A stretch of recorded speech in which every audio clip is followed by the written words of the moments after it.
ఇప్పుడు కాసేపు మనం నవ్వుకుని మురిసిపోదామండి. టీవీలో రకరకాల ప్రోగ్రామ్స్ వస్తుంటాయి. ఫర్ ఎగ్జాంపుల్ ఇప్పుడు రవి గారి గొంతు విన్నట్టే మన నూతన్ ప్రసాద్ గారి గొంతు విన్నామంటే అమ్మ బొమ్మాలి అనక ముందే అదిరిపోతామండి అందరం. అలాంటి స్టోరీస్ చెప్తుంటారు వారు. సో నేరాలు ఘోరాలు అంటాం. ఇలాంటి పాపులర్ ప్రోగ్రామ్స్ అన్నిటినీ దృష్టిలో పెట్టుకుని మా కామెడీ కింగ్స్ అందరూ ఒక చక్కటి స్కిట్ తయారు చేశారండి, కారాలు మిరియాలు అని. మరి కారాలు మిరియాలు నూరడానికి వారు వస్తున్నారు. మీరు కాస్త చప్పట్లు కొడతారా? Claps please. కారాలు మిరియాలు కార్యక్రమానికి స్వాగతం. అది 8వ తారీఖు 8వ నెల 2010 విజయవాడ దగ్గర కంకిపాడనే కుగ్రామం. ఆ గ్రామంలో చంద్ర, రమేష్, వేణు చిన్ననాటి నుంచి ప్రాణ స్నేహితులు. చిన్నప్పుడే ముగ్గురికి తల్లిదండ్రులు చనిపోవడంతో పాపం ముగ్గురు అనాథలయ్యారు. కాలక్రమేణా ముగ్గురు పెరిగి పెద్దవాళ్ళయ్యారు. ఆ క్రమంలో ముగ్గురికి తలో 25 ఏళ్ళు వచ్చాయి. పొట్ట తిప్పల కోసం వేణు చెత్త కుప్పలో చెత్త ఏరుకోవడం, చంద్ర పాతి పని చేయడం, రమేష్ మరుగుదొడ్లు కడగడం లాంటి పనులు చేసేవాళ్ళు. ఓ రోజు రాత్రి మురిక్కాలువ దగ్గర ముగ్గురు దీర్ఘంగా ఆలోచించసాగారు. ఈ తొక్కలో జీవితం ఇలాగే సాగుతుంది, ఈ జీవితంలో మార్పు కావాలంటే ఓ ఆడపిల్ల తోడు కావాలని వాళ్ళల్లో వాళ్ళు తెగమాతన పడసాగారు. ఇంతలో వాళ్ళకి ఎడమ వైపున ఒక భయంకరమైన కంపు వాసన వచ్చింది. ముగ్గురు ఒకేసారి తలలు తిప్పి చూసేసరికి అక్కడ ఒక అందాల రాణి ఉంది.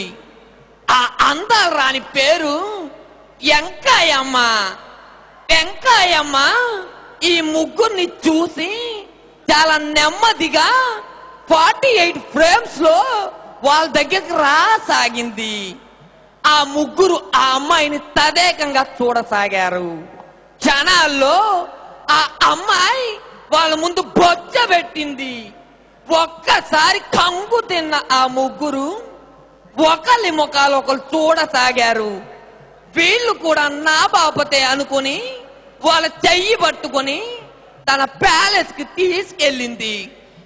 తర్వాత వాళ్ళకి తెలిసిన నిజం ఏంటంటే అది ప్యాలెస్ కాదు, ఒక పూరె గుడిసెని. ఇప్పుడు ఒక బ్రేక్ తీసుకుందాం. ఆగండి.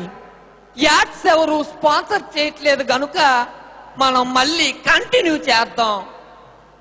అలా ఒక నెల గడిచింది. అందరూ హ్యాపీగా అడుక్కోసాగారు. అడుక్కోవడంలో అందరూ మంచి ప్రావీణ్యతను సంపాదించారు. ఒకరోజు స్నానం చేస్తున్న వెంకాయమ్మను చూసి ముగ్గురు మనసు బారేసుకున్నారు. ఒక్కొక్కరు అడుక్కున్న డబ్బుల్ని దాచుకొని వెంకాయమ్మని పెళ్లి చేసుకోవాలని ఎవరికి వారే ఆశపడసాగారు.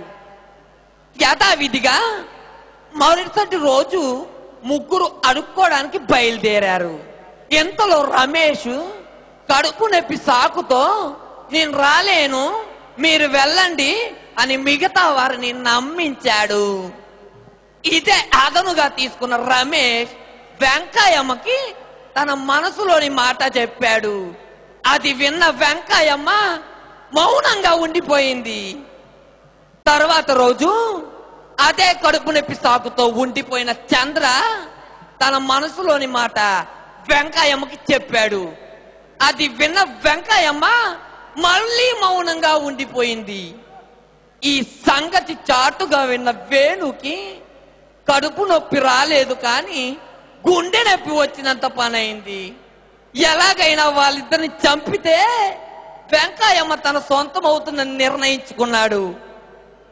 సరైన సమయం కోసం ఎదురు చూస్తున్న వేణుకి బండ లేకుండా బట్టలు ఉతుకుతున్న చంద్ర రమేష్ కనపడ్డారు. ఇద్దరిని ఒకేసారి చంపేద్దామన్న ఆలోచన వేణుకి అప్పుడే వచ్చింది. అదే అదనుగా పక్కనే ఉన్న బండరాయిని తీసుకొని వాళ్ళ మీదకి విసిరాడు. అది గురి తప్పి 2 ముక్కలై వాళ్ళ ముందు పడింది. ఇద్దరు చెరో బండరాయి మీద బట్టలు ఉతుక్కుంటూ వేణు వైపు చూసి కృతజ్ఞతగా చూశారు. పక్కకి వెళ్ళి వేణు తెగ మాదన పడసాగాడు. ఇంకో సిచ్యువేషన్ కోసం ఎదురు చూస్తున్న వేణుకి వంట రూమ్ లో వంట చేసుకుంటూ ఒంటరిగా ఉన్న చంద్ర కనిపించాడు. పక్కనే ఉన్న కూరగాయల కత్తిని తీసుకుని చంద్ర వెనకాల మెల్లగా వెళ్ళాడు. చంద్రాని ఒక్క పోటు పొడవబోతుండగా చంద్ర కత్తిని తీసుకుని కూరగాయలు కోయసాగాడు. ఏంటి ఇలా వచ్చావు అన్నాడు చంద్ర. కూరగాయల కత్తి ఇవ్వడానికి వచ్చానని చెప్పి వేణు పక్కకి వెళ్ళి తెగ మదన పడసాగాడు.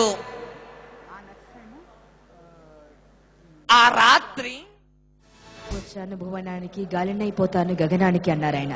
కానీ ఆయన గాలై వెళ్ళిపోలేదండి. మన గుండెల్లో పెద్ద కోట కట్టుకున్నారు. ఆయన పాట తెలుగువారి నోట ఎప్పటికీ తెలుగు అన్న పదం ఉన్నంత వరకు ఉంటుందండి. సో వేటూరు గారిని స్మరిస్తూ ఒక్కసారి కరతాల ధ్వనులండి వారి కోసం.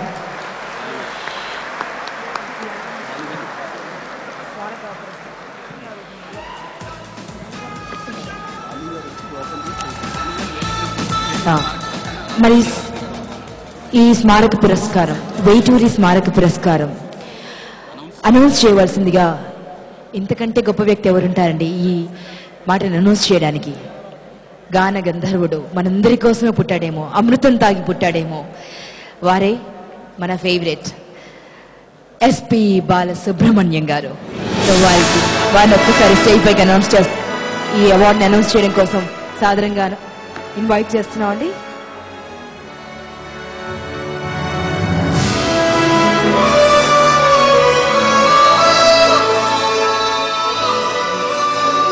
ఒకసారి బాలసుబ్రహ్మణ్యం సాగి ఎక్కడండి?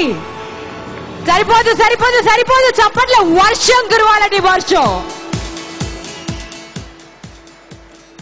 వేటూరి స్మారక పురస్కారం మొట్టమొదటిసారిగా పొందుతున్నటువంటి మరొక అద్భుతమైన కవి సిరివెన్నెల సీతారామశాస్త్రి.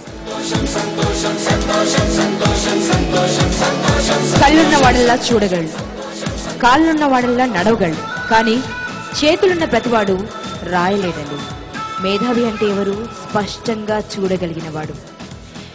మేధావి అంటే ఆశ్చర్యపడేవాడు కాదు, ఆశ్చర్యపరిచేవాడు.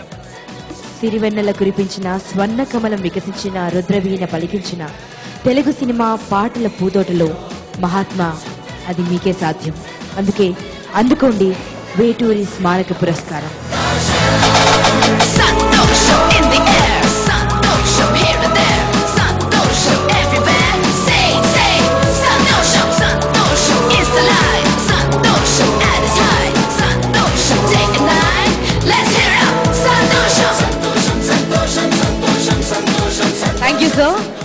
Thank you sir Balasubrahmanyam sir.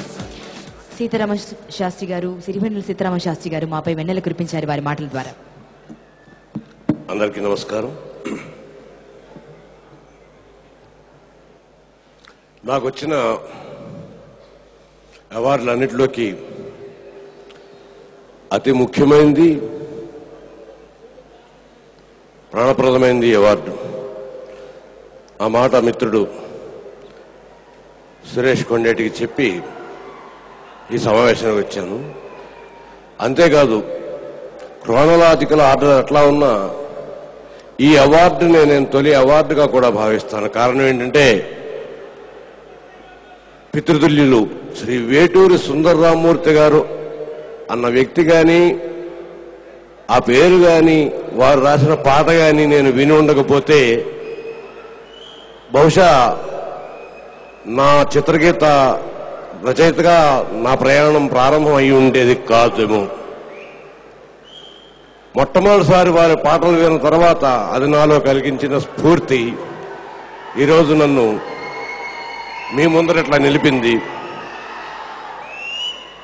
వారి పేరుతోటి స్మారక అవార్డు తీసుకోవటం